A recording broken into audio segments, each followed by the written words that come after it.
Close your eyes, and drift with me, not into fantasy, but into a world that once was real.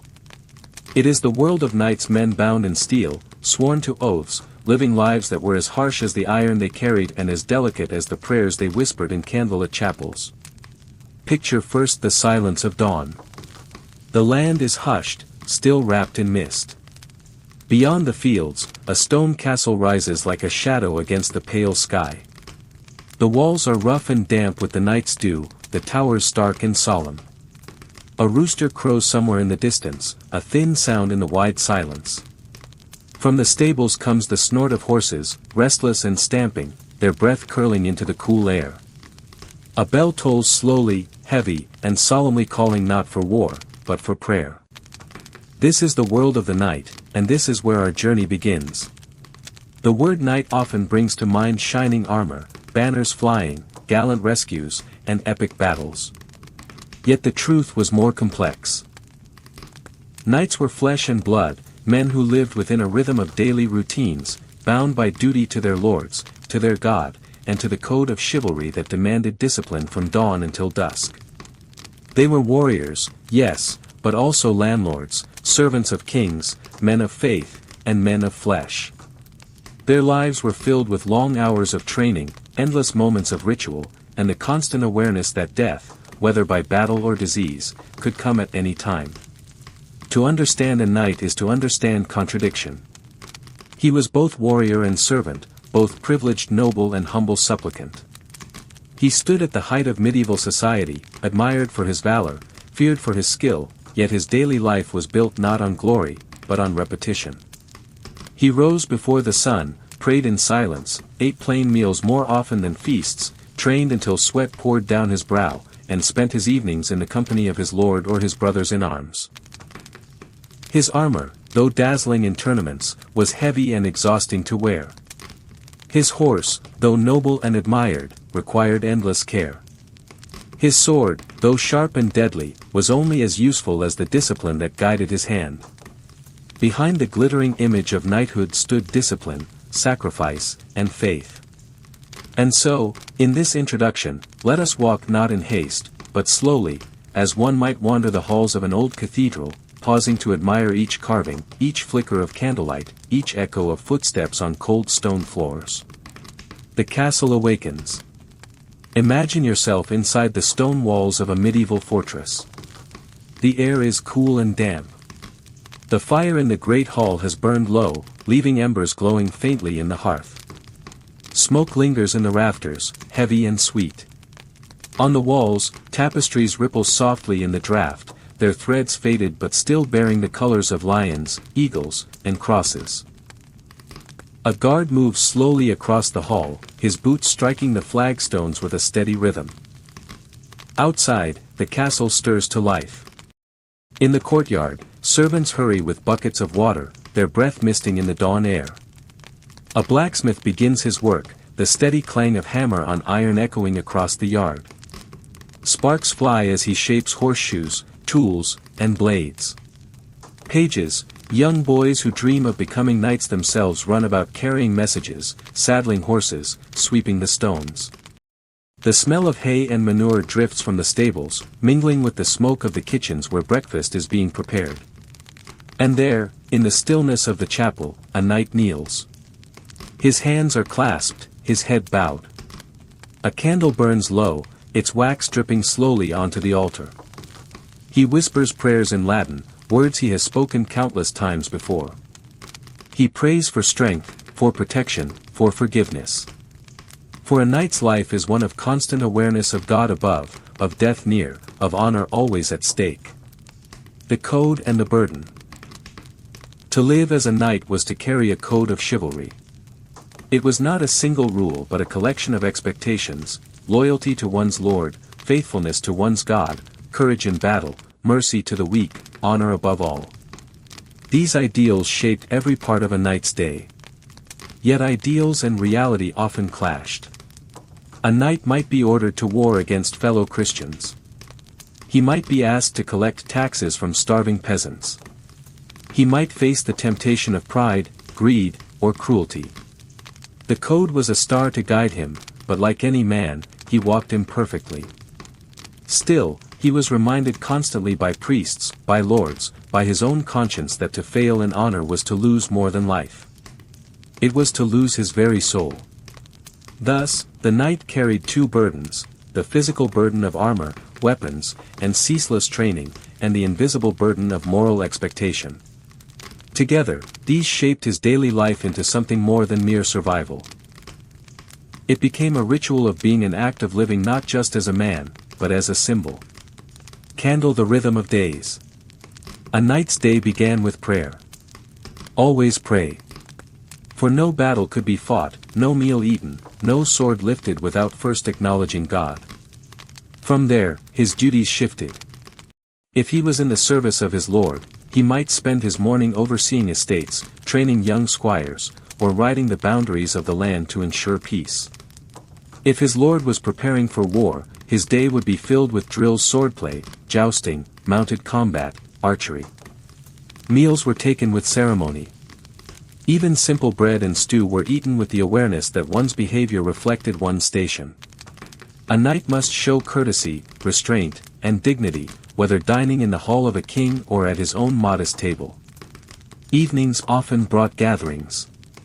Banquets, songs, stories of heroes, or the solemn reading of scripture. Wine flowed, but too much drunkenness was frowned upon. A knight must be disciplined, always mindful of his honor.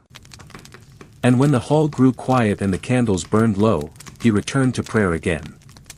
For as much as his days were marked by duty, his nights were shadowed by mortality. Death came quickly in the Middle Ages, whether by sword, sickness, or misfortune. And so, each day was lived with the awareness that it might be his last. The symbol of knighthood. Why, then, do we remember knights with such reverence? Perhaps it is because they embodied something larger than themselves. They were not merely warriors, they were living symbols of courage, loyalty, and faith. Their daily lives were ordinary, yes, but in their ordinariness was something profound. They lived not for themselves but for an ideal. And so, as we begin this journey into the day-to-day life of medieval knights, we must carry this truth with us: behind the battles, the tournaments, the stories of chivalry, there was a man who rose each morning to pray, to eat, to train, to serve. A man whose life was as much shaped by ritual as by war. Closing of the introduction. Let us pause here, in the stillness of this vision.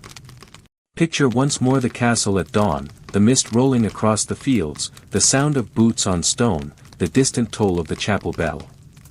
Picture the knight rising from prayer, fastening his cloak, stepping into the courtyard where the day's duties await. This was his world. This was his rhythm. A life lived in the balance of faith and steel, duty and humanity. And so, as you drift deeper into this story, let the world of the knight wrap around you like a cloak. Let the sound of the hammer in the smithy, the chanting of prayers in the chapel, the steady trot of horses on the stone road carry you further, deeper, softer. For this is only the beginning. Soon we will walk fully into his day, see what he sees, taste what he eats, hear what he hears. But for now, rest in the stillness of his world, the world of the medieval knight.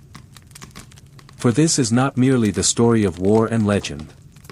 It is the story of living, one day at a time. The night's dawn, the morning rituals of honor. The first light of day in the Middle Ages was not like the mornings we know today. There were no alarm clocks, no electric lamps flickering on, no hum of engines in the distance. The medieval dawn was slower, quieter, and filled with ritual. It was a time when the world belonged more to silence than to sound, more to shadows than to clarity. Imagine the stillness just before the sun's edge touches the horizon. The sky is not yet golden but painted in soft shades of violet and pale gray. A chill lingers in the air, sharp and clean, carrying with it the scent of damp earth, smoke from the night's fires, and hay from the castle stables. Somewhere, a rooster crows, a sound that pierces the misty stillness. From the woods beyond the fields, the faint cry of a raven drifts on the air, solemn, almost ominous. Within the stone walls of a great hall, the knight stirs from sleep. He lies on a bed that is not luxurious by modern standards. The mattress is stuffed with straw or coarse wool, covered with furs to keep out the cold. The walls around him are thick, built of gray stone, their surfaces damp with moisture from the night. The chamber is dark except for the glow of a single ember in the hearth, which has burned low during the night. Shadows stretch long across the floor, reaching toward the carved wooden chest at the foot of the bed where his garments and arms are kept. But before he rises, before he stretches his muscles or reaches for food, there is something more pressing. A knight begins his day with prayer. Always pray. For in the medieval mind, every moment belonged to God, and to step into the day without acknowledgement of the divine was unthinkable. The first prayer of the day. The knight crosses himself slowly, deliberately. He kneels by the side of his bed, or if he is in service at a castle, he may walk barefoot to the chapel, where other knights and squires already gather in silence. The chapel is dim, lit only by flickering candles. The air smells of incense, a faint, woody sweetness that clings to the heavy stone walls. A priest, dressed in simple robes, leads the prayer. Latin words drift softly into the air, repeated so often by the knight that they no longer need translation. They are a rhythm, a comfort, a shield for the soul before the struggles of the day begin. The knight bows his head, lips moving in unison with the prayer, a plea for protection, for courage, for the strength to serve God and Lord faithfully. To the knight, prayer is not only a spiritual act. It is also a discipline, as vital as training with sword or lance. Just as his body must be sharpened through drills, so too must his soul be sharpened through devotion. A knight without faith is considered incomplete, vulnerable not only to enemies of flesh and blood but also to temptation, sin, and despair. This quiet moment before dawn is therefore more than ritual. It is a foundation. The knight knows that battles, whether fought on the field or within his own heart, cannot be won without first surrendering to something greater than himself. The awakening of the castle. By the time prayers end, the castle has begun to awaken. In the courtyard, the clang of the blacksmith's hammer rings out, sharp and steady.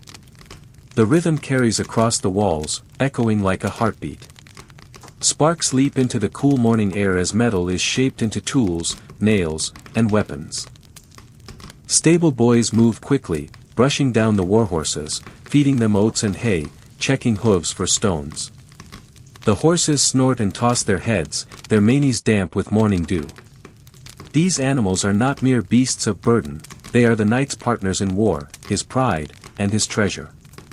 Caring for them is as vital as sharpening a sword. A knight may own several horses, the destrier, a massive and powerful warhorse reserved for battle, the palfrey, smoother and faster, used for travel, and the humble rouncey, a general riding horse for everyday use. Each one is essential, and each one is treated with care. In the kitchens, servants prepare the morning meal. The smell of fresh bread rises from the ovens, mingling with the smoky tang of porridge bubbling over the fire. Trenchers, coarse slabs of bread that serve as plates are laid out on long wooden tables in the hall. The food is simple but nourishing. Bread, cheese, perhaps salted fish or a little meat if the household is wealthy enough. There is ale to drink, for water is often unsafe. It is not a feast, but it is enough to begin the day's labors. Dressing for the day. After prayer, the knight prepares himself. He does not yet put on his full armor, for that would be exhausting and unnecessary unless war or a tournament is imminent. Instead, he dresses in the garments of daily life, a linen shirt, hose, and a tunic of wool or silk, depending on his wealth. A belt fastens at his waist, and over his shoulders he may place a cloak, embroidered or plain, marked perhaps with the colors of his house or his lord's coat of arms. His sword is never far. Even at breakfast, it rests by his side, for a knight is never truly unarmed. The weapon is not only a tool of war but also a symbol of his oath. It has been blessed by priests, perhaps even laid upon an altar at his dubbing ceremony, when he first rose from squire to knight. To carry it is to carry his honor, his very identity. Armor, though magnificent, is reserved for duty. To do it is a long process, requiring the assistance of squires. Layer upon layer must be fastened, the padded gambeson, the chainmail hauberk, the plate pieces strapped over limbs and chest, the gauntlets, the helm. It is heavy, cumbersome, and hot, making even simple movements a strain. A knight would not wear it unless absolutely necessary. Still, it waits in readiness, polished, oiled, and hung neatly where it may be reached at a moment's notice. The first tasks of the day. The knight's morning tasks vary depending on his station. If he is in the service of a powerful lord, his first duties may involve attending the lord directly. This could mean joining him at the morning meal, overseeing the inspection of soldiers, or accompanying him on matters of governance. If the knight holds lands of his own, he may walk among his peasants, ensuring that fields are tended, disputes settled, and rents collected. Stable boys move quickly, brushing down the warhorses, feeding them oats and hay, checking hooves for stones. The horses snort and toss their heads, their manes damp with morning dew. These animals are not mere beasts of burden, they are the knight's partners in war, his pride, and his treasure. Caring for them is as vital as sharpening a sword. A knight may own several horses, the destrier, a massive and powerful warhorse reserved for battle, the palfrey, smoother and faster, used for travel, and the humble rouncey, a general riding horse for everyday use. Each one is essential, and each one is treated with care. In the kitchens, servants prepare the morning meal. The smell of fresh bread rises from the ovens, mingling with the smoky tang of porridge bubbling over the fire.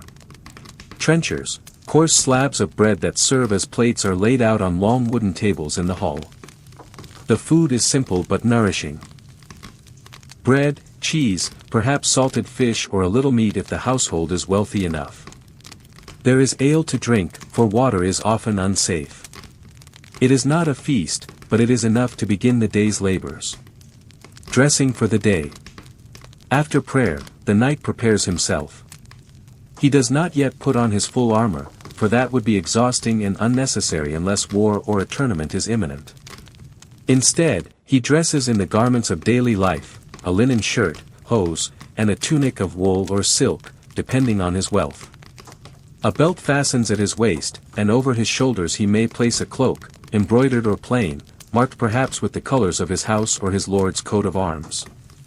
His sword is never far. Even at breakfast, it rests by his side, for a knight is never truly unarmed. The weapon is not only a tool of war but also a symbol of his oath. It has been blessed by priests, perhaps even laid upon an altar at his dubbing ceremony, when he first rose from squire to knight. To carry it is to carry his honor, his very identity. Armor, though magnificent, is reserved for duty. To do it is a long process, requiring the assistance of squires. Layer upon layer must be fastened, the padded gambeson, the chainmail hauberk, the plate pieces strapped over limbs and chest, the gauntlets, the helm. It is heavy, cumbersome, and hot, making even simple movements a strain. A knight would not wear it unless absolutely necessary. Still, it waits in readiness, polished, oiled, and hung neatly where it may be reached at a moment's notice. The first tasks of the day. The knight's morning tasks vary depending on his station. If he is in the service of a powerful lord, his first duties may involve attending the lord directly. This could mean joining him at the morning meal, overseeing the inspection of soldiers, or accompanying him on matters of governance. If the knight holds lands of his own, he may walk among his peasants, ensuring that fields are tended, disputes settled, and rents collected. The knight's table, meals, manners, and daily sustenance. The clang of steel has faded from the training yard. The morning prayers have been whispered, the horses fed, the squires sent scurrying about their chores. The castle, once shrouded in the misty silence of dawn, now hums with a steadier rhythm, the rhythm of hunger and anticipation. For the night, the next ritual of the day awaits, the table. Food in the Middle Ages is more than nourishment. It is ceremony, status, and identity. To sit at a table is not merely to eat, it is to participate in a performance of order and hierarchy.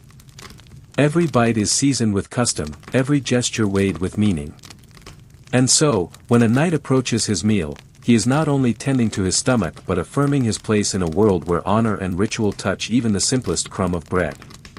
The castle's kitchen, a world of heat and labor. Before the knight ever tastes a morsel, the castle's kitchens erupt into motion. Imagine a cavernous room, its ceiling blackened with smoke, its walls lined with shelves of clay jars, bundles of herbs, and wooden bowls. The hearth roars with fire, casting a red-orange glow that flickers across the sweat-streaked faces of servants. Large cauldrons bubble with pottages, thick stews made from grains, vegetables, and sometimes bits of salted meat. The aroma of onions, leeks, and garlic fills the air, mingling with the earthy scent of turnips and carrots. Herbs like parsley, sage, and thyme are tossed into the pot, their fragrance lifting the heaviness of the broth. Closer to the flames, spits turn slowly, dripping fat from roasting fowl or, on rare days of abundance, from a haunch of venison. The hiss of fat meeting fire punctuates the room, each sizzle a promise of flavor. Dogs linger near the floor, waiting for scraps, their tails wagging hopefully. Bread, always bread, is at the center of it all. Thick loaves of dark rye or barley bread are pulled from ovens, their crusts hard, their insides dense and chewy. For the poor, bread is often coarse and heavy. But in a lord's castle, finer wheat loaves may appear, pale and soft, considered a delicacy. This is the world that sustains the knight. He may never enter the kitchen himself, that domain belongs to servants and cooks, but its labor shapes every bite he takes. The first meal, breaking the fast. The knight's first true meal of the day comes after morning training, when sweat still clings to his brow and his muscles ache from swordplay and horsemanship. He enters the great hall, a vast chamber with high-timbered ceilings, banners fluttering, and light streaming through narrow windows. The air smells faintly of smoke from the hearth, mingled with the rich scent of fresh bread and simmering stew. Here, the long wooden tables are set. Trenchers, thick slabs of stale bread used as edible plates await the meal. Upon these trenchers will be piled meats, cheeses, and stews, their juices soaking into the bread until it softens, to be eaten afterward or given to the poor. The knight sits not where he pleases, but where rank allows. The lord presides at the high table, elevated on a dais, surrounded by his family and closest companions. Lesser knights, squires, and retainers sit further down the hall. Position is everything, even the angle at which one dines reflects honor, wealth, and service. The meal itself is modest compared to the feasts of evening. It might consist of bread, cheese, eggs, and ale. If fortune smiles, there may be fish, salted or fresh, depending on the day and the season. On Fridays and during Lent, meat is forbidden, so fish, beans, and pottage dominate the meal. To modern tastes, such a breakfast may seem plain, but to the knight, it is fuel. Steady, reliable, and satisfying. The ritual of eating. Eating, in a knight's world, is governed by rules as strict as any code of chivalry. Manners are not mere politeness, they are symbols of civilization, distinguishing the noble from the peasant. The knight washes his hands before sitting, a ritual attended by servants who pour water from bronze ewers into basins. Cleanliness is essential, for all food is eaten with the hands. Knives may be used for cutting, but forks are almost unknown. Instead, a knight uses fingers with practiced grace, careful never to appear greedy or clumsy. He eats slowly, deliberately. To tear bread too roughly, to snatch at meat, or to lick greasy fingers would be shameful. Conversation is low, respectful. One does not speak with a full mouth, nor does one reach across the table. Instead, food is shared carefully, portions divided according to status. A knight of lower standing may wait for the higher tables to be served first. Even the act of drinking has its customs. Ale or watered wine is offered, and the knight raises the cup with both hands in respect before drinking. Excessive indulgence in drink is frowned upon during the day, drunkenness is for fools, not for men of honor. To eat is therefore to demonstrate restraint, dignity, and discipline virtues as essential as strength with the sword. The social table. Meals are not only about sustenance. They are stages where bonds of loyalty are strengthened and displayed. At the high table, the Lord may discuss matters of governance, disputes over land, preparations for war, the collection of taxes. Knights listen closely, for their fortunes are tied to the will of their Lord. To be invited to the Lord's table is a mark of favor, to be seated further away is a silent reminder of one's place in the hierarchy. Songs may be sung, stories told. A bard might strum a lute or recite verses celebrating the deeds of warriors past. Between bites of bread and cheese, the knight hears tales of Charlemagne's paladins, of Arthur's knights of the Round Table, of crusaders who braved distant lands. These stories are not idle entertainment, they are moral lessons, reinforcing the ideals of courage, loyalty, and piety that define knighthood. And yet, beneath the pageantry, the knight is aware of another truth. For all the rules of etiquette, for all the banners and music, hunger remains a constant. The meal fills the belly, restores strength, and prepares the body for the tasks of the day. In this sense, the knight shares something profound with the lowest peasant in the fields, the simple, unchanging need for bread, water, and sustenance. Dinner, the heart of the day. If the morning meal is modest, the evening meal, often called dinner in medieval custom, is grand. This is when the knight truly encounters the splendor of the table. Picture the great hall again, but now transformed. Torches blaze along the walls, casting a golden glow. The air is thick with the scents of roasting meats, spiced sauces, and sweet pastries. The tables groan under the weight of platters, roasted swans with feathers reattached for display, boar's head stuffed with herbs, pies filled with minced meat and fruits, bowls of almonds, dates, and figs imported at great expense. The knight sits among his fellows, the hum of conversation and laughter rising like music. Servants rush to and fro, bearing trays and pitchers. Minstrels play instruments, harps, fiddles, flutes, their melodies weaving through the hall. Here, eating becomes a spectacle. Courses are served in succession, each more elaborate than the last. Spices such as cinnamon, cloves, and saffron, brought from the east at great cost, season the dishes. To taste such flavors is to taste wealth itself. But even in such abundance, rules endure. The knight eats carefully, speaking graciously, never forgetting that eyes are upon him. One ill-mannered gesture could mar his reputation. For a knight's honor is measured not only on the battlefield but also at the table. Feasting and fasting. The rhythm of the knight's diet is also shaped by the church. Fasting days are many Fridays, Lent, Advent, and numerous other holy periods. During these times, meat is forbidden, and the table turns to fish, vegetables, and grains. The knight obeys, not merely from piety but from necessity. To defy the church in such matters would be scandalous. And yet, when feasting days arrive, they are celebrated with equal fervor. Weddings, victories, the birth of heirs all bring forth banquets where food and drink flow freely, where music and laughter fill the night, where knights compete not in arms but in wit, song, and storytelling. Such moments remind the knight that food is not only survival but joy, a blessing, a gift, a way to bind communities together. The quiet end. At last, the hall grows quiet. The torches burn low, the minstrels' songs fade, and the servants clear away the remnants of bread and bones. The knight leans back, satisfied, his hunger quenched, his spirit restored. He rises, offering a final prayer of thanks, his hand resting briefly upon the hilt of his sword. The day has given him bread and wine, strength and companionship.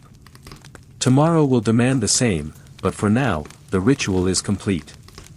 The table has done its work, feeding not only the body but the soul, binding knight to lord, man to man, and all to God. This is the knight's table, simple yet grand, humble yet ceremonial, a daily reminder that even in an age of steel and blood, life is sustained by bread, by drink, and by the bonds of fellowship shared at the meal. The knight's duties, training, service, and the code of chivalry. The table is cleared, the last crumbs brushed away, the echoes of laughter and loot fading into the high rafters of the great hall. The knight pushes back his chair, rises, and steps once more into the world of duty. For while meals are moments of reprieve, the true measure of a knight's life is found in labor, discipline, and the constant pursuit of honor. From sunrise to sundown, his days are not his own. They belong to his lord, to his brothers in arms, and above all, to the ideals that shape his very identity. For a knight is not merely a man in armor. He is a living vessel of duty trained, tested, and bound by an oath stronger than steel. The daily drill, training in arms. The clatter of the tiltyard calls him. Outside, where the castle walls cast long shadows, the training ground spreads like a stage of dust and trampled grass. Here the knight spends countless hours, not in glory but in practice, repetition, and sweat. The squire awaits, carrying shield and spear. Armor is strapped on, heavy and hot, its weight pressing upon the knight's shoulders. The training begins with swordplay, wooden blades striking with dull thuds. Each movement is deliberate, a parry, a thrust, a block, a counter. Sweat stings his eyes as he repeats the motions again and again, perfecting reflexes until blade and body act as one. Then comes the lance. Mounted upon his warhorse, the knight lowers the long-ash shaft, its tip aimed at a revolving quinton, a rotating target that spins if struck too lightly. Too weak, and the knight risks being struck by the swinging arm of the device. Too strong, and the lance may splinter.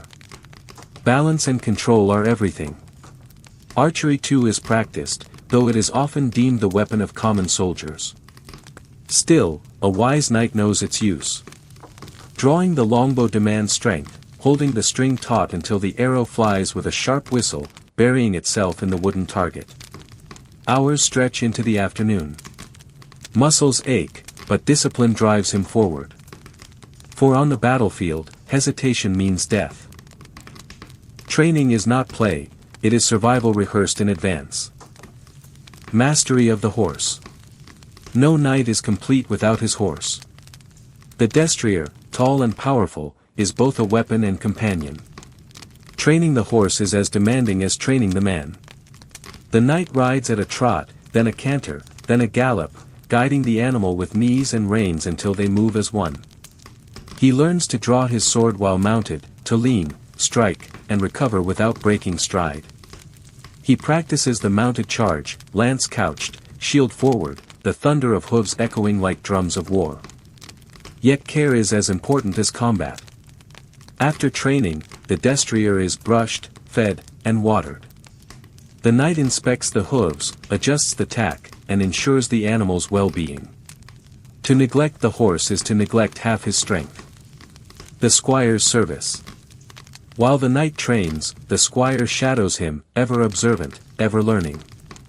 He carries spare weapons, retrieves broken lances, and polishes armor. In time, he too will take up the sword, but for now, his duty is service. The knight, in turn, instructs his squire. He corrects posture, explains the rhythm of blows, teaches the discipline of patience. To be a knight is not to hoard knowledge but to pass it on, ensuring that the chain of honor remains unbroken from one generation to the next.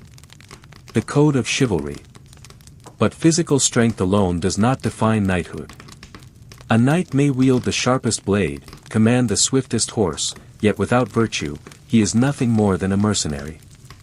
Thus, the knight is bound by the code of chivalry, an unwritten but ever-present oath that shapes his conduct. The code varies from land to land, but at its heart it demands loyalty, honor, and service. To God, he must uphold the faith, defend the church, and protect the weak. To his lord, he must serve with loyalty, placing duty above self. To the oppressed, he must protect widows, orphans, and all who cannot defend themselves. To women, he must act with courtesy, offering respect and honor. To fellow knights, he must show fairness, mercy to the defeated, and bravery in all trials. The code is not easy. It asks for purity in a world often stained with blood. Yet it is this very tension between the harshness of reality and the ideal of virtue that defines the knight's struggle. Service to the Lord. Beyond the tiltyard, the knight's life is tethered to the needs of his lord. He may be called to guard the castle gates, patrol the surrounding lands, or accompany his lord on hunts. Hunting itself is more than leisure, it is training for war. The chase demands endurance, the bow and spear hone aim, and the kill tests courage. Moreover, the spoils of the hunt feed the hall and remind all that the knight is both provider and protector. At times, the knight must oversee the peasants, ensuring that fields are tilled and rents collected. He is not always loved for this duty, yet it is part of his role. For a knight is both warrior and administrator, guardian and enforcer. The balance of mercy and might. In moments of quiet, the knight reflects upon the paradox of his life. He is trained for violence, yet sworn to protect. His sword is meant to strike, yet also to defend the innocent. When disputes arise, he may be called to settle them not by battle but by mediation, lending his honor as a guarantee of fairness. To betray such trust would be to tarnish his name beyond repair. The knight's reputation is everything. A single act of cowardice, cruelty, or dishonor can eclipse years of loyalty. Stories travel swiftly, and in a world where honor is currency, the knight guards him as fiercely as his life. Evening devotion. As day fades, the knight turns again to prayer. In the chapel, by flickering candlelight, he kneels upon the cold stone floor. He gives thanks for strength, asks forgiveness for failings, and prays for courage in battles yet to come. The words of the Psalms echo softly, a balm to the weary mind. For the knight knows that no matter how sharp his blade, no matter how strong his arm, his fate rests in hands beyond his own. The endless cycle. Thus passes the day of a knight, training, service, prayer, and duty. Tomorrow will bring the same repetition without end, discipline without rest. Yet within this cycle lies meaning. Every swing of the sword, every careful act of courtesy, every whispered prayer is a thread in the fabric of knighthood. Together, they weave a life that is not his alone, but one that belongs to his lord, his people, and the ideals of chivalry itself. And so, as the torches dim and the castle grows quiet, the knight lays down his sword beside his bed. Sleep claims him, but duty does not rest. Even in dreams, the code lingers as a silent companion, as constant as the steel he wears by day. The knight's armor, forged steel and the burden of protection. The sun rises again over the stone towers of the castle, light spilling across battlements and filtering through narrow windows where banners stir in the cool morning air. But today, the knight does not begin with the sword or the lance. Today, his first duty is not training in the tiltyard, nor service in the fields. Today, his task is weightier, more solemn, and more enduring. Today, he takes up the second skin that defines his very existence, his armor. To speak of a knight without speaking of his armor is impossible. For the two are bound together, man and metal, flesh and steel, will and weapon inseparable in memory, legend, and fear. Yet behind the glittering images sung by poets or painted in stained glass lies a reality both practical and profound. Armor is as heavy as duty itself, as costly as loyalty, and as burdensome as honor. The story of armor is the story of the knight's burden. Forged in fire, the birth of a second skin. In the smoky workshop of the armorer, sparks dance like fireflies. Hammers strike glowing metal, shaping it with rhythm and patience. The forge roars, and in that heat steel is born anew, softened by flame and hardened by water. A single piece of armor is not made in haste. Each plate, each rivet, each hinge must be measured, fitted, and perfected.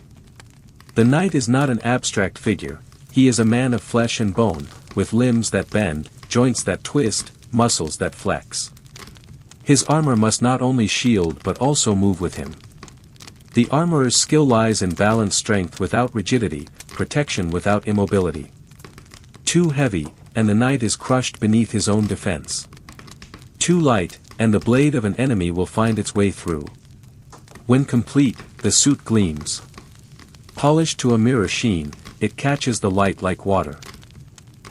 Yet beneath the beauty lies months of toil, hours of labor, the mark of the craftsman etched into every curve. Donning the armor, a ritual of transformation. To put on armor is no simple act. It is a ceremony as much as preparation, a transformation from man to knight. Alone, a knight cannot hope to don his full suit. The weight, the straps, the buckles all require the steady hands of a squire. It begins with the gambeson, a padded jacket worn close to the skin. Thickly quilted, it cushions the body, absorbs the shock of blows, and prevents chafing where steel would otherwise bite. Over this, the knight layers chainmail, each tiny ring interlinked with hundreds more, forming a flexible mesh that clings like a net of iron.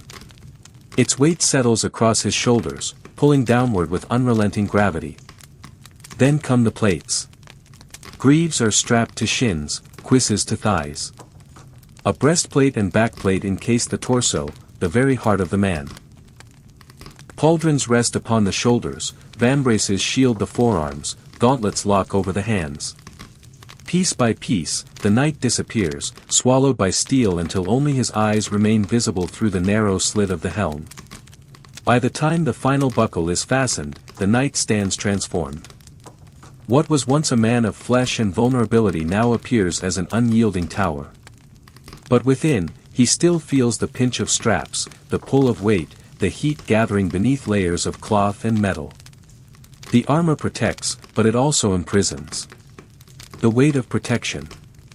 Legends often paint knights as gliding effortlessly across the battlefield, their armor shining beneath the sun. Reality tells another story. A full suit of armor may weigh 60 pounds or more, not unbearable, yet ever present. The knight learns to walk differently, to balance with care, to move with a rhythm that accounts for the drag of steel on limb. He cannot run as swiftly as the peasant in simple cloth. He cannot climb with the agility of a thief. But he can stand firm where others falter, can advance where arrows fall, and can endure blows that would fall unarmored. Training in armor is constant. The knight does not merely wear it, he lives in it. He mounts his horse, fights with sword and shield, kneels in prayer all while carrying this burden of steel. With time, the weight becomes part of him, a reminder of who he is and what he represents. And yet, when the armor is finally removed at day's end, the relief is profound. Shoulders ache, skin burns, muscles quiver. The squire unbuckles each strap, lifts each plate away, until the knight is himself again weary, vulnerable, and human. The price of steel. Armor is not only heavy on the body, it is heavy on the purse. A full suit could cost as much as a small farm, perhaps even more. Only the wealthy, or those under the patronage of a powerful lord, could hope to afford such protection. This cost itself is part of what sets knights apart. To wear armor is not only to be defended in battle, but also to display status. It is a declaration of wealth, lineage, and favor. A knight clad in a gleaming plate announces to the world that he is no common soldier, but one of a chosen class, bound by privilege and obligation alike. For those who could not afford it, armor was piecemeal, a breastplate here, a helm there, sometimes patched with mail or leather. The poorest fought with little more than padded cloth. But the true knight, the exemplar of the age, was expected to appear in the fullness of his steel. The language of armor.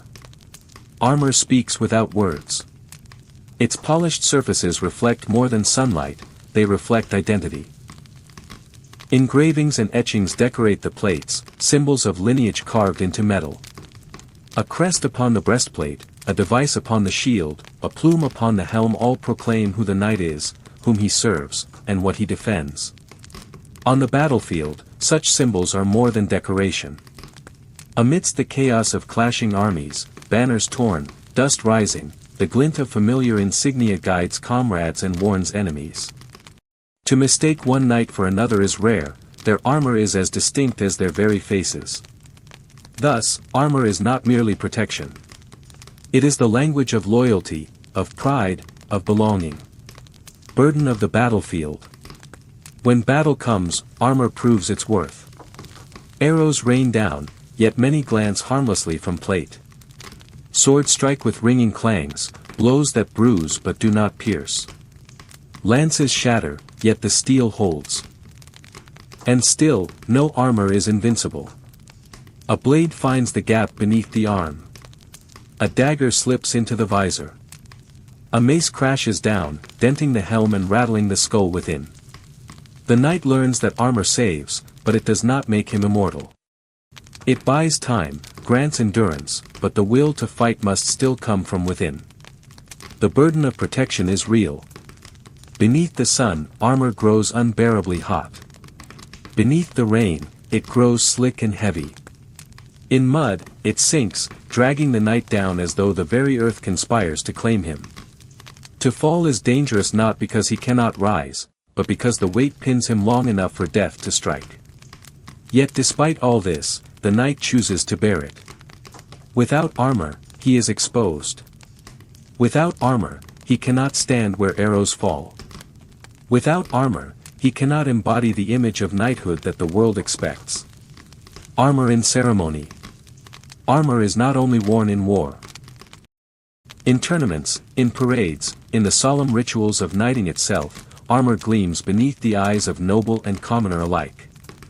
On feast days, the knight may appear in polished mail, every plate shining with reflection of torchlight, every rivet burnished to brilliance. His presence is a spectacle, a living statue of steel, admired by children, respected by peasants, revered by squires who dream of one day filling the same gleaming frame. Armor here is theater, an emblem of ideals rather than a tool of survival. And yet, in these moments, its burden is felt no less. Even standing still, the knight carries the weight of both steel and expectation. The knight without armor. At night, when the hall quiets and torches gutter low, the knight sheds his burden. Piece by piece, the squire removes the plates, unbuckles the straps, pulls away the mail. The man beneath emerges, sweat-drenched, skin pressed raw where metal rubbed. He sighs as the weight lifts, as though shedding not only steel but responsibility. In those quiet hours, stripped of armor, the knight is reminded of his own mortality. Beneath the steel, he is no different from the farmer in the fields, the shepherd in the hills. His flesh is as vulnerable, his heart as fragile. The armor is not himself, it is a mask he wears, a symbol he carries. Tomorrow he will do it again. Tomorrow he will feel its weight, its protection, its burden. But for now, he sleeps as any man does, unarmored, vulnerable, human. The eternal symbol. Centuries may pass, but the image of the knight in armor endures. Stories told by firelight, paintings hung in great halls, tapestries woven with colored threads all preserve the vision of the armored knight. In memory, the weight is forgotten. In legend, the sweat and heat, the bruises and fatigue, are erased. What remains is the shining figure, the indestructible hero, the embodiment of courage. Yet to know the knight truly is to know both sides, the glory of the gleaming plates, and the burden of wearing them. For armor is not only protection, but sacrifice.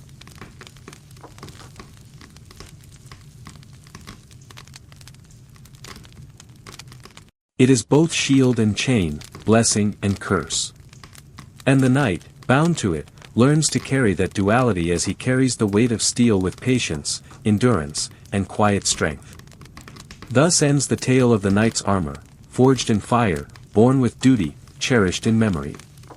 It is not only steel, but also a story. Not only weight, but meaning. Not only burden, but identity. And as the castle walls fade into dusk, one truth lingers: the knight is never truly apart from his armor. Even when it rests upon the stand, gleaming in the torchlight, it remains a part of him as eternal as his oath, as enduring as his honor. The knight's castle, life within stone walls. Imagine, dear listener, the moment when the morning mist rises over a medieval landscape. Beyond rolling fields and winding roads, a shape begins to emerge, firm and immovable, like a slumbering giant resting upon a hill. This is the castle, not merely a dwelling, but the beating heart of a knight's world, a fortress of stone and shadow, a place where daily life unfolds beneath walls that seem eternal. Tonight, we step inside those walls. We move slowly, gently, as if drifting through a dream of another time. Close your eyes, if you wish, and picture it. The outer defenses come first, thick walls of rough-hewn stone, cold to the touch, their surfaces weathered by wind, rain, and years beyond counting. At their base, a moat glistens, sometimes filled with water, sometimes a dry trench, but always a reminder that safety begins with separation. A drawbridge stretches across it, creaking under the weight of carts, horses, and boots, lowered each morning to let life flow in and raised each night to seal the world away. The sound of iron chains rattling as the bridge moves is a rhythm that echoes through the castle grounds, a signal of protection and routine. Passing the gatehouse, one would notice more than just stone arches. There are wooden portcullises, ready to crash downward at a moment's notice, and murder holes above, dark and waiting. Yet despite their fearsome names, these defenses are not merely tools of war. They are part of the castle's daily life, tested, inspected, repaired by carpenters and smiths, always watched over by guards whose eyes never truly rest. For within these walls lives not only the knight himself, but his family, his servants, his soldiers, and countless others who keep the rhythms of the castle alive. The courtyard spreads wide, bustling with activity. Chickens scatter across cobblestones, their feathers fluttering in the morning air. Blacksmiths hammer at glowing metal, the steady ring of iron on anvil like a heartbeat that keeps time. Children dart between legs, laughing, chasing dogs that bark joyfully despite the seriousness of the stone walls around them. Laundry hangs from lines stretched between wooden poles, fluttering like flags in the breeze. It is here, in this busy courtyard, that the pulse of daily life beats most strongly in an open-air theater where the castle's people live out their roles. Step deeper, and you reach the great tower, the castle's soul. Its walls are thick, its windows narrow slits that let in light but little danger. Inside, the air is cooler, shaded from the sun. A spiral staircase winds upward, worn smooth by generations of feet, curving endlessly in a dance of stone. Each level of the keep holds a world of its own. Storerooms stacked with barrels of salted meat and baskets of grain, chambers warmed by fireplaces where servants prepare meals, halls where lords and ladies gather beneath banners stitched with their family's crest. The great hall is the heart of the keep, and perhaps of the entire castle. Imagine it lit by long rows of torches, their flames flickering in the smoky air, shadows dancing along the rafters above. A massive wooden table stretches across the room, scarred by years of feasts, discussions, and judgments. Here, the knight presides, not only as a warrior, but as a host, a judge, a leader. When the hall fills with voices, laughter, and the clatter of plates, the stone walls seem to come alive, echoing with the warmth of fellowship. At other times, the hall falls silent, a place where decisions of justice or war are made, where the knight must weigh duty against mercy. Beyond the great hall are chambers more intimate. The solar, a smaller private room, is where the knight's family gathers away from the bustle. Thick tapestries hang on the walls, their woven threads depicting hunts, battles, and tales of saints. They are not only decoration, but insulation softening the chill of stone, keeping warmth inside. A fire crackles in the hearth, its glow gentler here, casting patterns across polished wood and worn chairs. It is in the solar that children learn their letters, where wives and daughters stitch embroidery, where conversations of comfort and counsel take place beneath the soft cover of home. Up another winding staircase lies the knight's bedchamber. The bed itself is large, draped with heavy curtains of wool or linen, not merely for luxury but for warmth, for castles are drafty places, and the night air can creep in through the smallest crack in the stone. Chests of carved wood line the walls, storing clothing, armor, and keepsakes. A narrow window, glazed with horn or oiled parchment rather than glass, looks outward over the courtyard or the countryside beyond. From here, the knight may stand in the quiet hours, gazing outward at the land he protects, at the fields tilled by peasants, at the forests where deer still roam. The kitchens, by contrast, are a world of their own. Heat radiates from great hearths where cooks labor over cauldrons of stew, roasting spits of meat, and trays of bread baked golden in the flames. The scent of herbs, garlic, and smoke fills the air, clinging to the stone ceilings.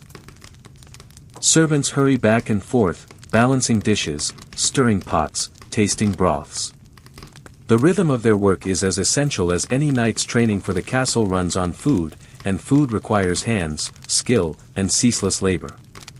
And then, the chapel, a place of quiet within the fortress of stone. Its walls are plain but reverent, painted with saints and angels whose eyes seem to watch over all. A simple altar rests at the center, candles glowing gently before it. Here, the knight kneels in prayer, seeking guidance, confessing burdens, giving thanks. For as much as castles are places of strength, they are also places of faith, for no knight could endure the struggles of his world without believing in something greater than himself. Everywhere in the castle, life hums with contrasts. There is security, yet also fear. There is luxury, yet also hardship. The knight and his family live with more comfort than peasants in the villages, but they too feel the cold stone, the danger of siege, the burden of responsibility. The castle is both home and fortress, both sanctuary and stage. Its walls hold laughter and sorrow, feasts and fasts, weddings and funerals. Its stones have seen generations pass, and yet they remain silent witnesses to all that unfolds within. So when we think of the knight's castle, let us not only imagine towers and battlements, but also the quiet chamber where a child learns to read, the bustling courtyard where a smith's hammer rings, the firelit hall where friends share bread and wine. These moments, woven together, form the true life within stone walls.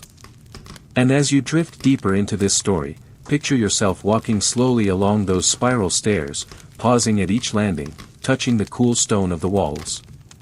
Each chamber holds a story, each corridor a memory. The castle is not only built of stone, it is built of lives, of breaths, of moments that stretch out softly across the centuries. The knight's faith and spiritual life. The dawn of medieval Europe was not only lit by the sun but also by the steady glow of faith. For the knight, whose life balanced on the fine edge between war and peace, faith was not an accessory, it was a compass, a shield, a burden, and a hope. Every stone of his castle, every oath sworn before a king, every swing of his sword was touched by the unseen weight of belief. To understand the knight's life, one must step gently into his chapel, kneel upon the cold stone floor, and listen to the heartbeat of a world that placed God at its very center. Close your eyes for a moment, dear listener. Imagine yourself walking across the courtyard of a castle as the morning bells begin to ring. Their sound is not loud or clanging, but steady, deep, and resonant, carried on the wind across fields and forests. The bells summon not just priests and monks but knights, ladies, and servants alike.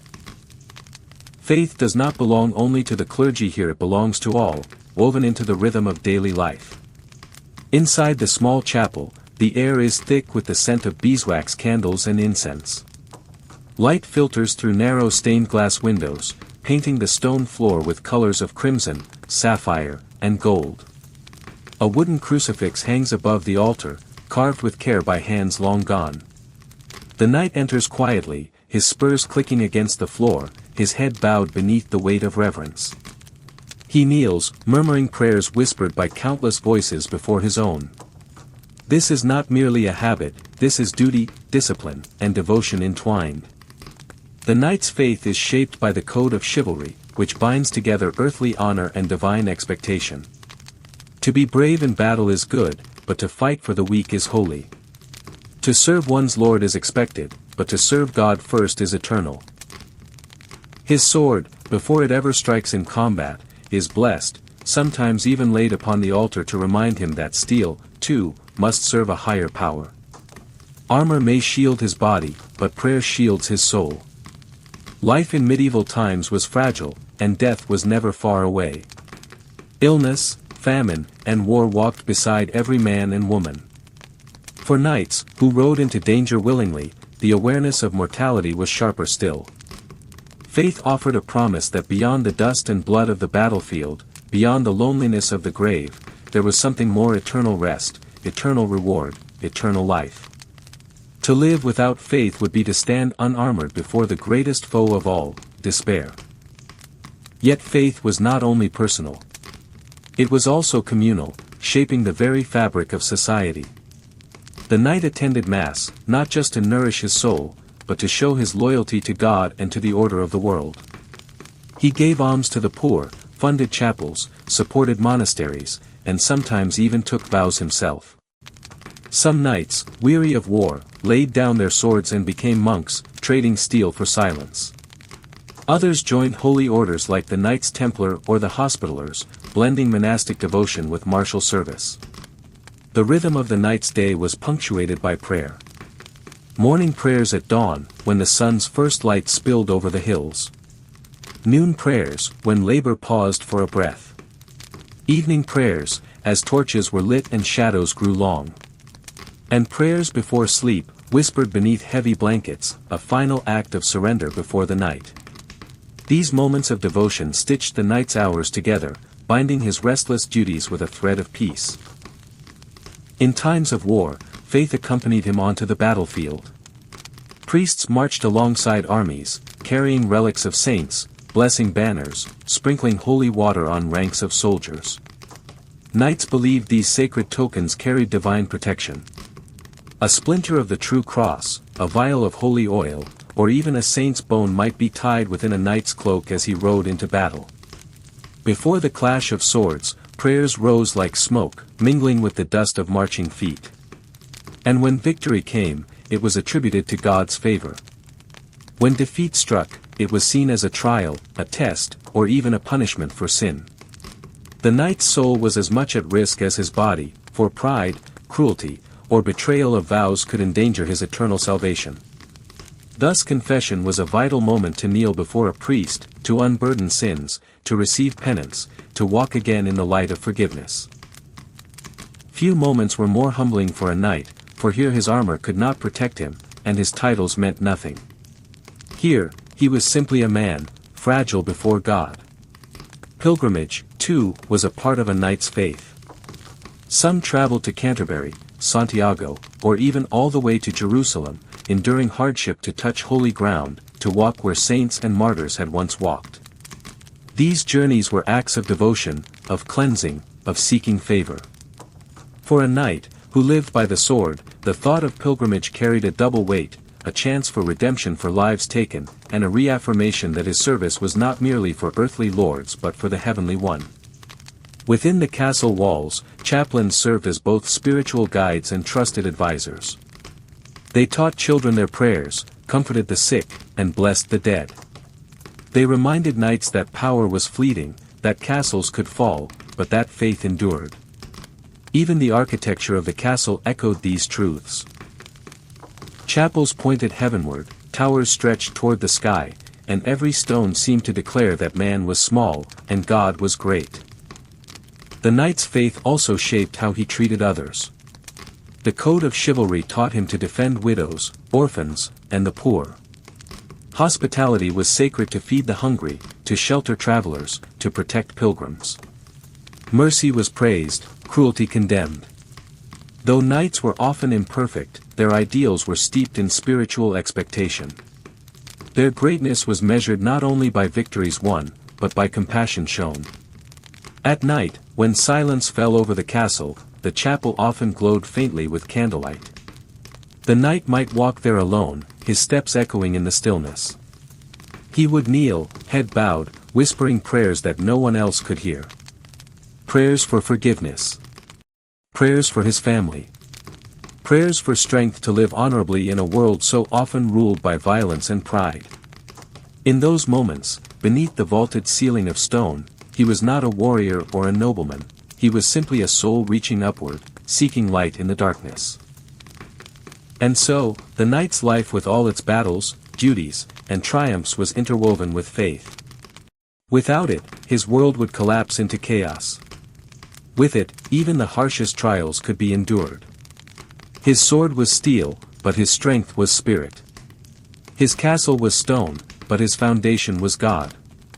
As we drift slowly out of the chapel, back into the courtyard, the bells ring again, their sound rolling across the hills. The knight rises to meet the day, armored not only in iron, but in belief. The rhythm of his footsteps, the murmur of his prayers, and the glow of the candles linger, reminding us that beyond the wars and the walls, the knight's true life was guided by a flame that never went out. The knight's pastimes: music, hunting, and leisure. When we imagine knights, we often see them only upon horseback, armored in shining steel, banners streaming in the wind, clashing upon the battlefield with cries of valor. Yet even the most devoted warrior was not always at war. Battles came in seasons, campaigns rose and fell, but the spaces in between were filled with life-quieter moments, softer hours, and simple pleasures that reminded these men of their humanity. For a knight, leisure was not a waste of time, it was a vital counterbalance to duty, a way to nourish the soul, strengthen bonds, and prepare for trials yet to come. Close your eyes now and let us step gently through the heavy gates of a castle on a summer's day. The air smells of freshly cut hay and warm earth, the chatter of servants drifts faintly through the courtyards, and somewhere, from the hall, the sound of a lute strings across the breeze. Inside, the knight is not a warrior. He is a man at rest, a patron of music, a companion in feasting, a hunter of forests, a listener to stories by the hearth. Let us begin with music, that ancient companion of humankind. Within the great hall, tapestries soften the stone walls, fires crackle in grand hearths, and minstrels stand at the ready. Their instruments are simple yet enchanting, the lute, harp, viol, and psaltery. Their voices carry songs of old battles, of saints and kings, of love found and lost. The knight listens, his heavy mantle resting upon his shoulders, his eyes reflecting the firelight. Sometimes he joins in, his voice deep and resonant, echoing against the rafters. Music did not merely entertain, it taught, it inspired, it preserved memory. Songs carried the tales of heroes long gone, reminding knights of their duty and their legacy. A wandering bard might sing of Charlemagne's paladins, or of King Arthur and his round table, weaving myth and history together like threads in a golden tapestry. The knight listened, not just for pleasure, but for guidance, for in these melodies lay the ideals of courage, loyalty, and love. At times, the knight himself would take up an instrument. The lute was common, its wooden frame carved with care, its strings resonating gently under skilled fingers. A knight might play softly for his companions, or for his lady, his music a gift as precious as any jewel. To play an instrument was to demonstrate refinement, balance to his martial life, proof that strength and sensitivity could dwell within the same soul. Then there was the hunt, a pastime that was far more than leisure. Hunting was practice for war, a proving ground of skill, patience, and endurance. The forests that stretched beyond the castle walls were alive with deer, boar, and wild birds. To hunt them was to engage in a noble pursuit, one steeped in ritual and law. Only the noble had rights to certain game, and hunting grounds were carefully guarded. Imagine now the knight at dawn, mounting his horse beneath the pale light of morning. His hounds bark eagerly, their breath rising in the cool air, while falcons rest hooded upon the gloved hands of attendants. The party sets forth into the forest, the trees closing overhead, the earth soft beneath the hooves of their steeds. Horns sound, echoing through the valleys, signaling the chase. The hunt is not chaos but choreography. The hounds flush deer from the thickets, knights and squires pursue, arrows fly, and falcons are released into the sky, their wings beating as they dive upon prey. The knight's eyes are sharp, his movements precise, for the hunt demands focus equal to the battlefield. Every strike of spear or sword against the quarry is not only the taking of life but also a symbolic triumph, a reminder that man can master a beast, that order can subdue the wild. When the hunt ends, the quarry is brought back to the castle with honor. Feasts are prepared, meat roasted upon spits, tables laden with bread, cheese, and ale. The knight and his companions gather in the hall, laughter rising, songs resuming, stories of the chase retold with embellishment. The hunt is as much about fellowship as it is about skill, binding knight to knight, lord to vassal, through the shared pursuit and the shared meal. Leisure, however, was not only found in forests or feasts. There was also the quiet joy of games and contests, where skill and wit were tested in gentler ways. Knights played chess, a game of strategy that mirrored the art of war. Each move of a pawn or rook was more than amusement, it was practice in patience, foresight, and cunning. Dice and board games filled lighter hours, though these too carried caution, for gambling was both a delight and a danger. Tournaments, though grander than daily pastimes, straddled the line between leisure and duty. To joust, to tilt at the quinton, to wrestle or race was both entertainment and training. Crowds gathered, banners fluttered, trumpets blared, and knights competed for glory, for prizes, and often for the gaze of noble ladies. While dangerous, tournaments were infused with celebration, their pageantry reminding all that the knight was as much a symbol of spectacle as of steel. And yet, not all pastimes were loud or bloody. There was reading and storytelling, the softer arts of leisure. Many knights, though not all, were taught to read, especially those of higher rank. Illuminated manuscripts, their letters painted with gold, their margins alive with vines and animals, lay upon desks in the castle library or chapel. Scripture was read most often, but also romances, tales of Lancelot, Tristan, Roland, stories that inspired knights to live nobly, love faithfully, and fight bravely. For those who could not read, there was the spoken word. Around the hearth on cold nights, knights, ladies, and retainers would gather, their faces lit by firelight, as stories were told aloud. Legends of saints, fables of foxes, myths of heroes all danced upon the tongues of storytellers. The knight listened, his heart stirred, his imagination carried far beyond stone walls into realms of wonder. The knight's leisure extended even into gardens and solitude. Castles often had enclosed spaces where flowers grew, fountains trickled, and birds sang. Here, the knight might walk quietly, reflecting upon battles past or dreams yet to come.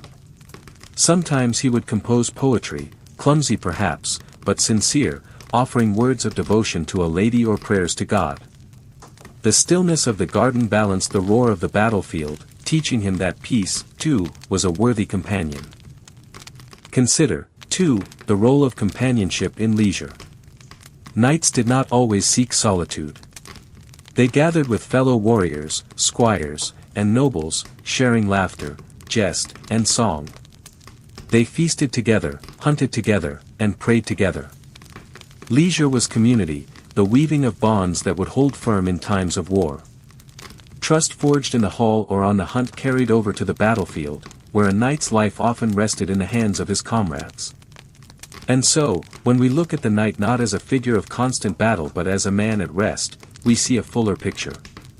His life was not endless war, nor was it ceaseless labor.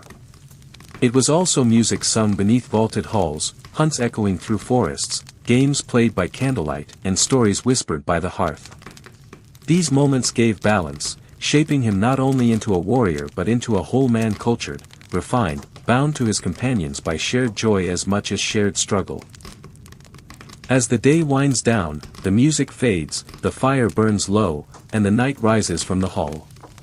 He steps into the cool night air, the stars spread wide above him, the silence of the world pressing gently upon his shoulders. His sword may rest by his bedside, but his heart is softened by song, by laughter, by the memory of hounds running through the forest and the sound of falcons' wings cutting the sky. Tomorrow will bring duties, trials, perhaps even war, but tonight, the knight has known leisure, and that too is part of his story. The knight's family, love, and courtly bonds. When one imagines a knight, the mind first turns to the battlefield, a lone figure astride a horse, armor glinting in the sunlight, lance lowered in charge, the thunder of hooves shaking the earth. Yet the life of a knight was never only forged in steel and blood. Beneath the rigid plates of armor beat a human heart, longing not only for honor and glory but also for connection, for belonging, for the touch of family and the warmth of love. The knight's world was not solely made of wars and castles. It was also shaped by mothers who whispered prayers over cradles, fathers who taught the first lessons of duty, brothers and sisters who shared childhood games in shadowed courtyards, and children of his own who ran laughing through halls when the weight of armor was set aside. To understand the knight's heart, we must step beyond the lists and tournaments and sit with him at his hearth, within the embrace of kin and the fragile bonds of love that tethered him to life's gentler realms. The roots of family. Every knight's story began not with a lance in hand, but with family. Born most often into the nobility, a knight was the son of a lord, a minor baron, or perhaps a knight himself. His earliest years were spent within the walls of a manor or castle, surrounded by the smells of kitchens, the ringing of chapel bells, the clatter of servants' feet across stone. As a boy, he learned respect from his father, tenderness from his mother, and faith from the chaplain. Sisters and brothers were his first companions, sometimes his rivals, often his allies. Family was his first training ground, not in swordsmanship, but in loyalty, in hierarchy, in the subtle rhythms of duty that would shape his life. At the tender age of 7, many noble sons were sent away to serve as pages in the households of greater lords. This was not a break but an extension of family ties, for noble society was woven through with bonds of kinship and fealty. To grow as a knight was also to expand one's family outward, into the great network of alliances that bound households together. Yet even when far from home, the knight carried the lessons of his blood family deep within him. The role of marriage and alliances. Marriage, for a knight, was rarely a matter of pure romance. It was an alliance, strategy, and legacy. A marriage might bind two families in loyalty, settle disputes, or strengthen claims to land. For noble knights, love was often secondary to the practical needs of inheritance. And yet within these arranged unions, affection could blossom. Though duty often dictated whom a knight would wed, the lived reality of companionship, shared meals, and the raising of children often forged bonds deeper than politics intended. A knight's lady was not merely a wife but the keeper of his household, the steward of his estates during his absence, and the quiet partner to his struggles. Many a knight rode to war not only for his lord, but for the safety of the wife and children awaiting his return. Letters, though rare, were sometimes sent back simple words of devotion, promises of return, or prayers for health and fortune. The knight's family gave him more than duty, it gave him reason, anchoring his soul to something beyond the fleeting glory of the field. The language of courtly love. Yet knights also lived in a culture steeped in courtly love, a poetic and sometimes paradoxical code that elevated romantic devotion to an almost sacred plane. In this tradition, love was both a game and a discipline, a refining fire that polished the knight's character as much as combat ever did. Picture the knight in his hall after a hunt, or in the quiet garden beneath the castle's walls. He kneels before a lady, perhaps his wife, perhaps another noblewoman of high rank, and pledges service to her beauty and virtue. His devotion is expressed through songs, through poems, through deeds performed in her honor. He might wear her colors in a tournament, embroider her token into his banner, or dedicate a victory to her name. This was not always love in the modern sense.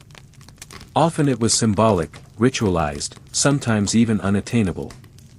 The knight might devote himself to a lady far above his station, knowing no true union was possible, but seeing in her an ideal, a star by which to guide his conduct. In her eyes, he found not only beauty but also discipline, for her imagined gaze urged him to be nobler, braver, more refined. Courtly love softened the edges of warfare, reminding the knight that his strength was not only for conquest but also for service. It wove tenderness into his identity, balancing the violence of his life with the gentleness of devotion.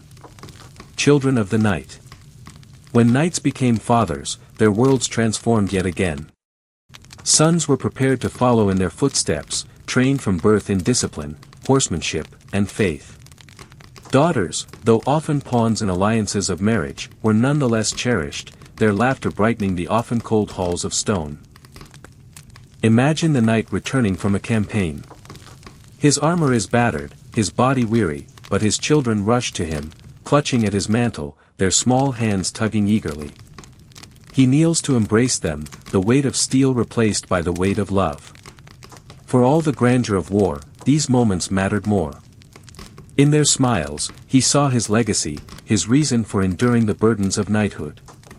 Evenings in the great hall were often filled with children's chatter, their games running between the legs of knights and ladies as minstrels played. Fathers taught sons to carve wood, to ride ponies, and to respect the chapel. Mothers taught daughters to weave, to manage servants, to keep faith. Family life was discipline softened by affection, structure warmed by love. Brotherhood beyond blood. Yet the knight's bonds extended beyond blood and marriage. He was also part of a brotherhood, fellow knights who trained beside him, squires who grew into companions, comrades who shared danger and loyalty. On the battlefield, these bonds became as sacred as family. A knight trusted the man at his side to guard his flank, to aid him if he fell, to honor him if he died. Around the hearth, these same men became his brothers, laughing over hunts, debating strategy over chess, telling tales long into the night. The code of chivalry demanded not only loyalty to lords and kings, but also fellowship among equals. To betray a comrade was a stain that could never be erased, to uphold him was a glory that outlasted death. Thus, the knight's sense of family was vast, stretching beyond walls and bloodlines into a brotherhood of arms. Love, faith, and legacy. For the knight, love was never separate from faith. Courtly devotion mirrored spiritual devotion, the lady as a symbol of purity, of discipline, even of divine grace. In prayers whispered in chapels, in oaths sworn upon relics, in pilgrimages undertaken between battles, love and faith intertwined, shaping not only the knight's heart but also his soul. The knight's greatest hope was not only victory in war but remembrance that his children would inherit his lands, that his lady would speak of him with honor, that songs might tell of his deeds, that his brothers in arms would lift his name in fellowship. Family, love, and bonds gave meaning to the otherwise harsh realities of his life. They made the weight of armor bearable, the wounds of war endurable, the endless duty worthwhile. A quiet evening in the castle. Let us, before this chapter closes, sit once more with our knight on an ordinary evening. The great hall glows with torchlight. His lady sits beside him, embroidery in hand, her quiet focus as steady as his in battle. His children play at his feet, their laughter echoing off the walls. His comrades lounge nearby, cups of wine in hand, sharing stories of hunts and tournaments. Minstrels sing softly, the notes of the harp weaving warmth through the air. The knight leans back, sighing, the weight of the day slipping from his shoulders. He is not only a warrior. He is a husband, a father, a son, a brother, a friend. His world is woven not only from swords and shields, but from bonds of love that outlast time itself. And as he gazes upon his family and companions, he knows that though battle may one day claim him, though steel may fail and flesh may fall, these bonds will endure. In them lies immortality, in them lies the true heart of knighthood. The knight's travels, pilgrimages, campaigns, and roads beyond home. The life of a knight was never entirely confined to his castle walls, nor solely to the meadows where tournaments were held. His existence, restless and burdened by vows of service, often drew him far beyond the comfort of hearth and hall. Across rolling countryside, through shadowed forests, into towns alive with market cries, and onward toward foreign lands shimmering on the horizon, knights traveled constantly. Theirs was a life lived upon roads, both near and distant roads of pilgrimage, of war, and of destiny. To travel in the Middle Ages was no small undertaking. Roads were treacherous, often no more than rutted dirt tracks sinking into mud after rain. Brigands lurked in forests, tolls were demanded at bridges, and food was scarce beyond the bounds of one's estate. And yet knights journeyed, compelled by faith, by duty, and by honor. In these journeys, their character was tested not only in arms, but also in endurance, patience, and humility. Let us now follow a knight as he sets out beyond his home, sometimes in solemn pilgrimage, sometimes in glittering military campaigns, and sometimes simply along the winding paths of Christendom, where every mile carries with it both danger and discovery. The Pilgrimage Road. For many knights, the first great journey beyond their homeland was not to war, but to pilgrimage. Faith was the compass of the age, and the idea of journeying to a sacred site, whether the shrine of a saint, the cathedral of a great city, or even the long, perilous road to Jerusalem was considered both penance and privilege. Imagine our knight preparing for such a journey. His armor is set aside, instead, he wears a simple cloak and bears the scalloped shell emblem of the pilgrim. His sword, though never wholly abandoned, is sheathed in humility. He sets forth with staff and satchel, walking among peasants, merchants, widows, and fellow nobles, all united by the same spiritual goal. The road to Santiago de Compostela in Spain, or the holy paths leading to Rome, were crowded with such travelers. Inns and monasteries offered rest, but dangers abounded: thieves, hunger, storms, illness. And yet every hardship was endured for the sake of touching relics, kneeling before altars, and praying in places where heaven seemed closer to earth. For knights, pilgrimages also carried reputational weight. A knight who had gone on pilgrimage was seen as a pious, humble, and virtuous one whose sword was guided not only by steel but by conscience.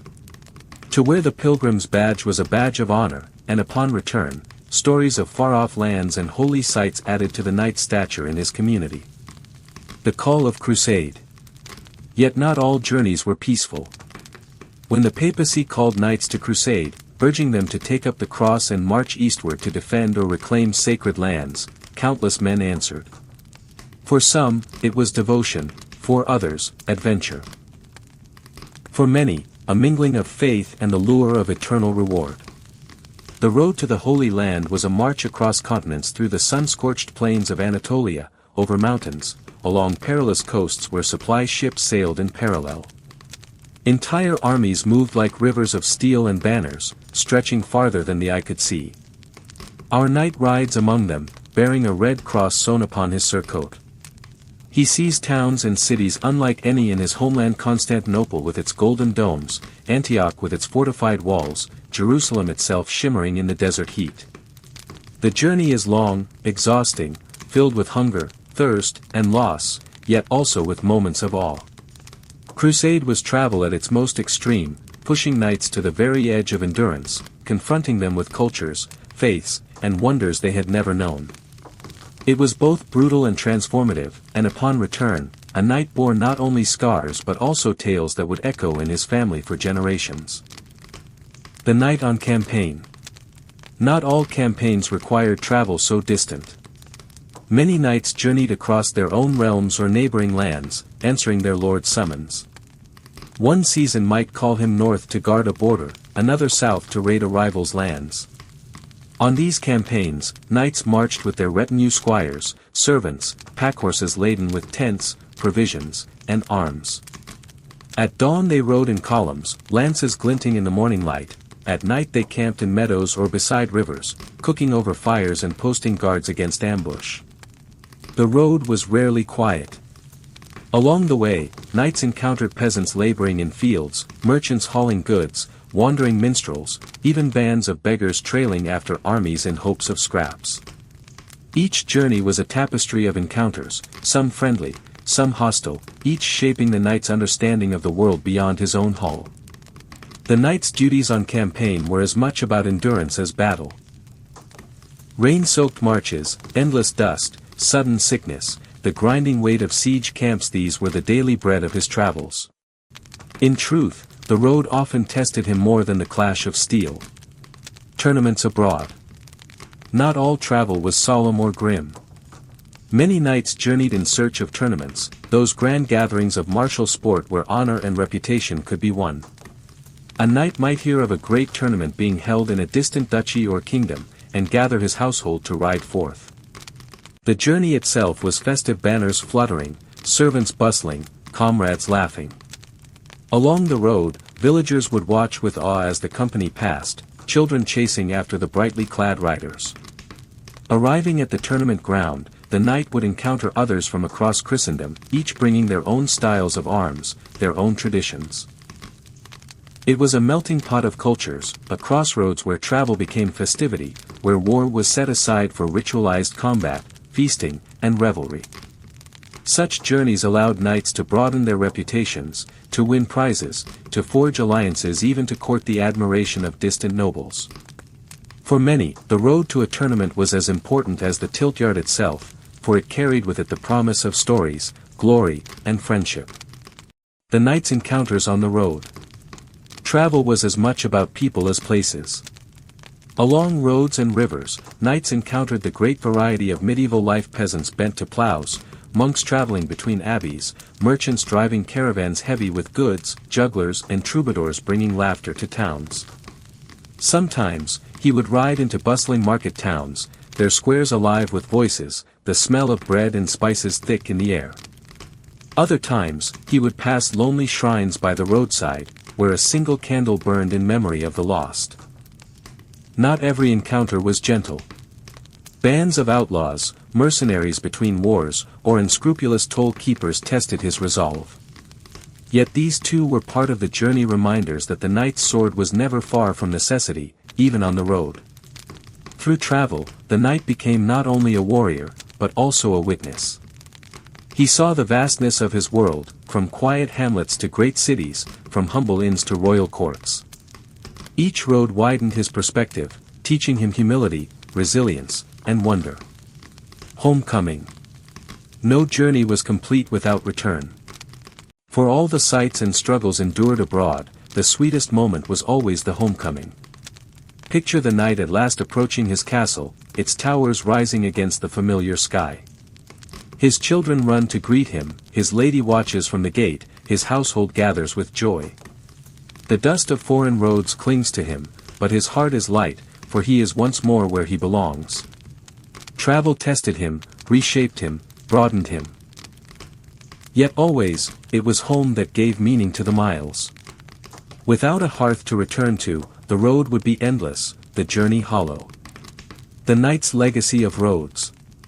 In time, when his hair turned gray and his sword grew heavy, the knight would tell stories of these travels to younger generations.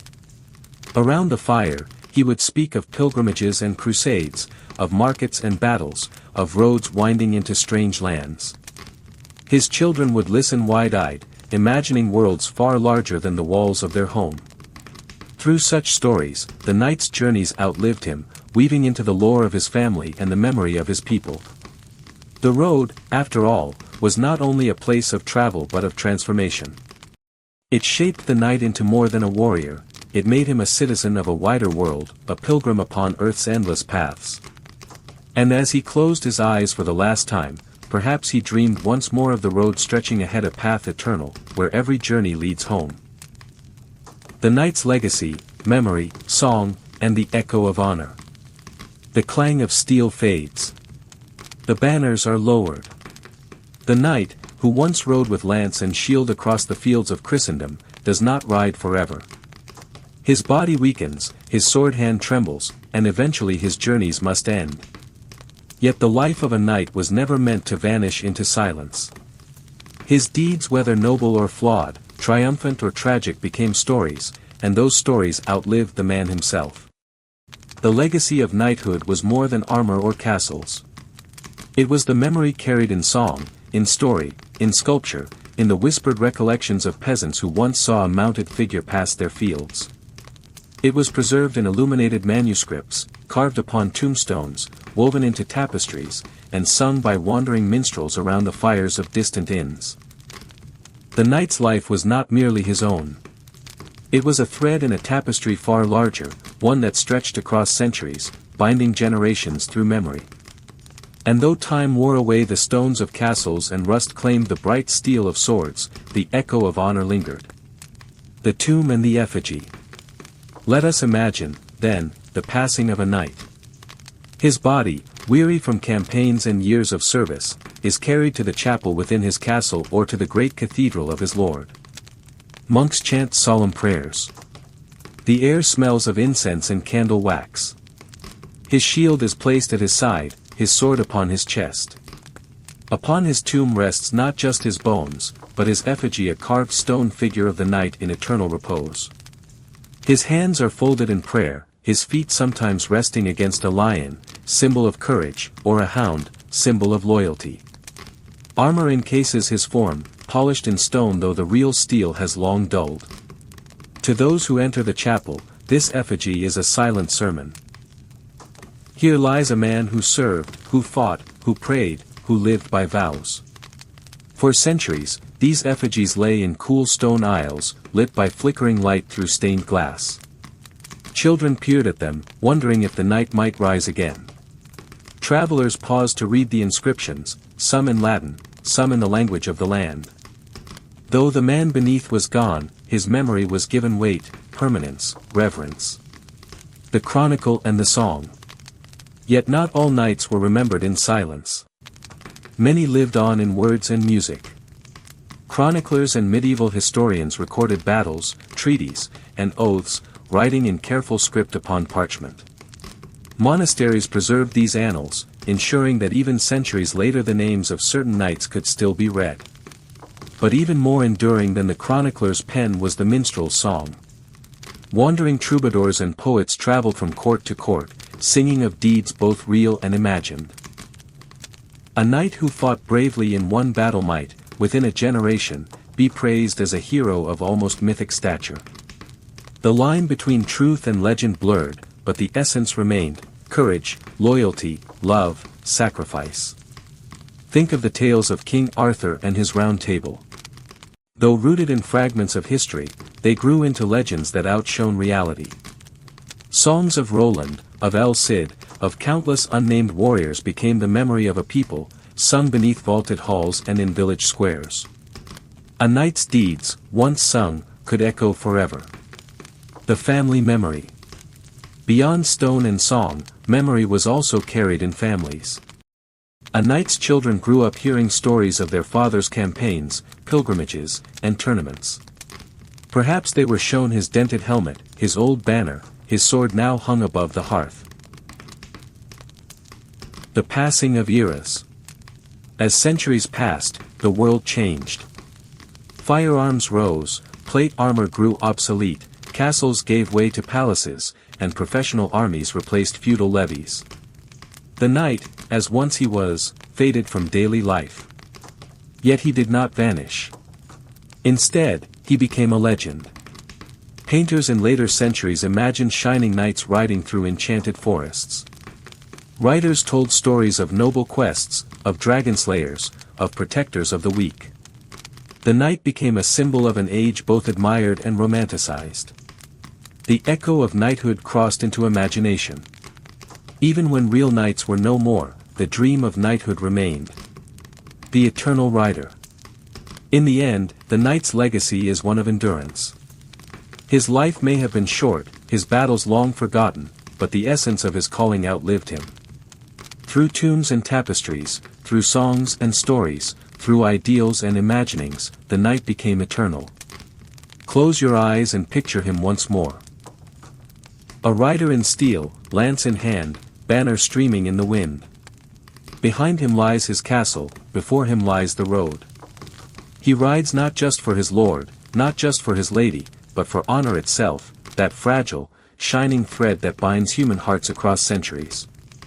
Though the world changes, the echo of his steps lingers. The knight's legacy is not gone. It is here still, in memory, in song, in the quiet sense that courage and honor, however imperfect, are worth remembering. And so, in the stillness of time, the knight rides on. The knight's dream beyond time. The world of the knight has unfolded before us, his hall and hearth, his table and meal, his daily duty and his shining armor, his faith, his leisure, his family, his journeys beyond home, and finally, his legacy in song and memory. Yet stories such as these do not truly end. They settle gently, like the last embers of a fire, glowing softly in the dark. The night, though centuries removed from our present, lingers like a dream that will not fade. This is not merely a dream of battles and banners. It is a dream of life lived fully, of duty and love, of hardship and honor, of faith and fellowship. It is a dream that stretches across time, echoing beyond the walls of stone castles and the rust of steel armor, carried into the present in ways subtle and unseen. The night has become both memory and myth, but in the stillness of thought when the world grows quiet, and one closes their eyes, the eternal hearth. Picture first, one last time, the hearth fire within a great hall. Around it, shadows dance upon stone walls, and the banners of ancient lords sway gently in unseen breezes. The knight sits there, not in readiness for battle, but in the warmth of rest. His sword lies upon the table, but it is sheathed, silent. His helmet is set aside, no longer pressing upon his brow. This fire is eternal. It burns not in any one place, but in the collective memory of all who have ever told tales of knights. When the last ember in one hearth fades, another flame rises elsewhere, in another mind, another story, another age. The knight's hearth is both ancient and new, a place where time gathers itself like a cloak, folding centuries into the comfort of a single glowing light. Around that fire sit not only knights but peasants, scribes, troubadours, children, and dreamers. All have come to listen, to remember, to let their imaginations drift on the smoke of the fire toward realms of courage and wonder. The endless road. And then, beyond the hearth, stretches the knight's road. In life, his journeys were long and harsh across muddy fields, through forests, over mountains, along the dusty roads of pilgrimage or campaign. But in dream, the road becomes endless, stretching into eternity. It is not lined with war but with memory. At every turn stands a reminder of where the knight has traveled, the training ground of his youth, the dining tables of his lord's hall, the chapel where he knelt in prayer, the hunting fields where he loosed an arrow, the chamber where he whispered devotion to his lady, the battlefield where he raised his banner, the quiet cloister where he sought forgiveness. All these places exist along the dream road. The knight walks them again, but without weariness, for now the road belongs to eternity. Every step is a memory, every mile a meditation. He is no longer bound to time, he moves within it as one drifts within a dream. The songs that do not end. In this dream, there is always music. Some of it comes from lutes and harps, soft as twilight. Some of it comes from voices, singing of deeds long past. The knight's story is sung not only by poets of old, but by the world itself. The wind through trees becomes a song. The waves upon a distant shore recall the rhythm of hooves. Even silence itself seems to carry melody, as though the memory of knights lingers in the very air. Each song tells not just of glory but of humanity, of laughter shared among comrades, of bread broken at humble tables, of longing glances across candlelit halls. The songs remind us that the knight was not merely a figure of steel, but of flesh, of hope, of doubt, of love, the dream of rest. Knighthood was filled with struggle. There were endless duties, the weight of vows, the burden of armor, the strain of expectation. Yet in the dream, there is rest. The knight finally lays down his lance. The dust of roads no longer clings to him. The wounds of battles, once sharp, are healed in memory's gentle light.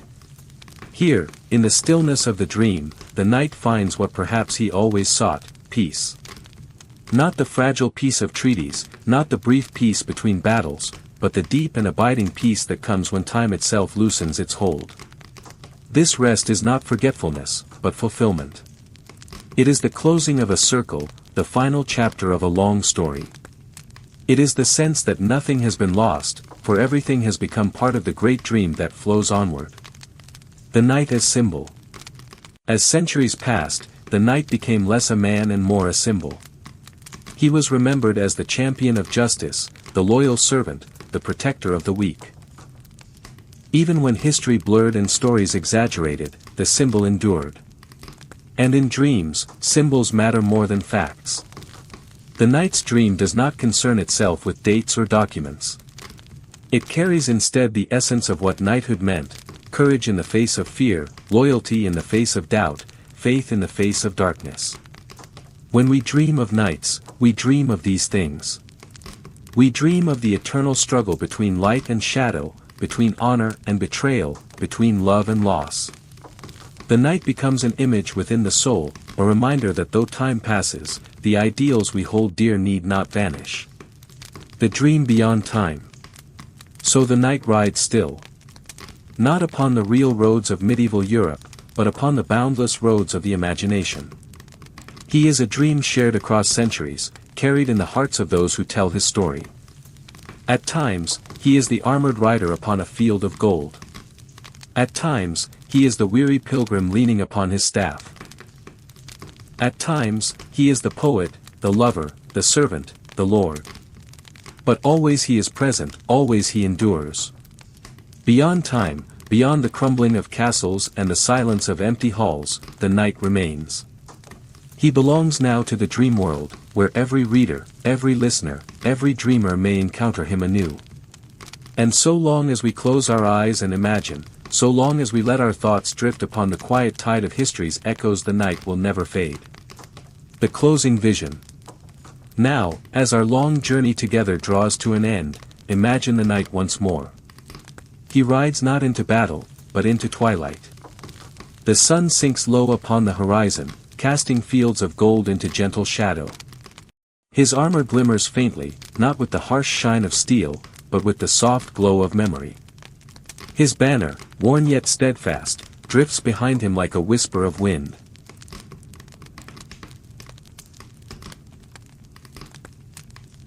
The road before him stretches endlessly, a dream road beyond the reach of years. He rides not for kings or lords now, but for the timeless essence of the story itself. He rides for honor remembered, for courage sung, for love whispered, for dreams unending. And in that vision, we too may rest. For the night's dream has become our own, a dream that carries us into sleep, into stillness, into the quiet echo of honor that outlasts all time.